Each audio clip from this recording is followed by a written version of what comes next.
भगवान गणेश का जन्म माता पार्वती के उपटन से हुआ और भगवान शिव द्वारा उन्हें गज का सिर लगाया गया, जिससे उन्हें यह रूप मिला। इसलिए भगवान गणेश को गजानन भी कहा जाता है। भगवान गणेश की कथाओं का वर्णन अनेक ग्रंथों में मिलता है।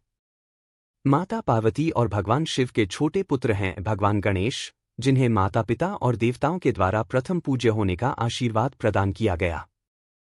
कथाओं में ऐसा उल्लेख है कि भगवान गणेश का जन्म माता पार्वती के उपटन से हुआ और भगवान शिव द्वारा उन्हें गज का सर लगाया गया, जिससे उन्हें यह रूप मिला। इसलिए भगवान गणेश को गजानन भी कहा जाता है। भगवान गणेश की कथाओं का वर्णन अनेक ग्रंथों में मिलता है। गणेश से जुड़ी कई ऐसी कथाएं हैं जो कृष्ण लीलाओं से भी मिलती जुलती हैं। इन सभी लीलाओं का वर्णन मुद्गल पुराण, गणेश पुराण और शिव पुराण में मिलता है। तो आज हम आपको भगवान गणेश से जुड़ी कुछ ऐसी ही रोचक कथाओं के बारे में बताने जा रहे हैं। पाताल लोक के राजा गणेश। आपने भी भगवान गणेश से जुड़ी कई कथाओं के बारे में सुना होगा, लेकिन शायद बहुत कम लोग जानते हैं कि भगवान गणेश पाताल लोक के राजा भी हैं। कथा के अनुसार एक बार गणपति ऋषि मुनियों के पुत्रों के साथ पाराशर ऋषि के आश्रम में खेल रहे थे। तभी वहां कुछ नाग कन्याएं आ गई। नाग कन्याएं गणेश को आग्रहपूर्वक अपने लोक लेकर जाने लगीं। भगवान गणेश भी उनका आग्रह ठुकरा नहीं पाए और उनके साथ चले गए। नागलोक पहुंचने पर नाग कन्याओं ने उनका हर तरह से स्वागत सत्कार किया।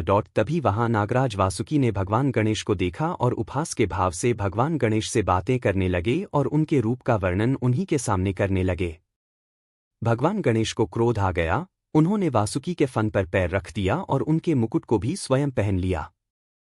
वासुकी की दुर्दशा देखकर उनके बड़े भाई शेषनाग भी वहां आ गए।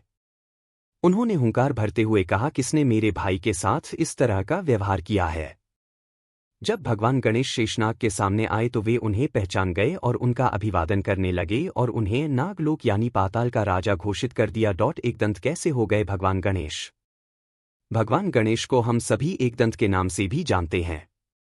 इसके पीछे पुराणों में एक कथा मिलती है, जिसके अनुसार भगवान विष्णु के अवतार और भगवान शिव के परम भक्त और शिष्य परशुराम, जिन्होंने 17 बार क्षत्रियों को धरती से समाप्त कर दिया था, भगवान शिव और माता पार्वती के दर्शन के लिए कैलाश पर्वत पर आए। उस समय भगवान शिव ध्यान में मग्न थे और पहरे पर स्वयं भगवान गणेश बैठे हुए थे। भगवान गणेश ने परशुराम को दर्शन करने से रोक दिया। इससे परशुराम को बहुत क्रोध आया और उन्होंने भगवान गणेश को धक्का दे दिया। नीचे गिरते ही भगवान गणेश को भी क्रोध आ गया। परशुराम ब्राह्मण थे तो गणेश ने उन पर प्रहार करना उचित नहीं समझा।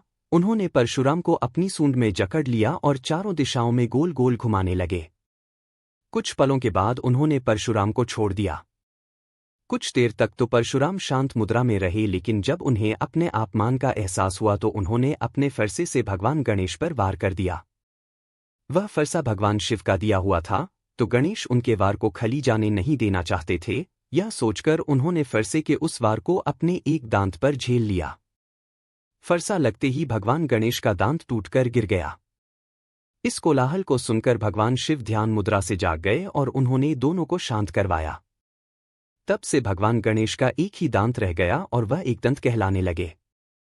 डिस्क्लेमर: इस लेख में दी गई जानकारियां और सूचनाएं सामान्य मान्यताओं पर आधारित हैं।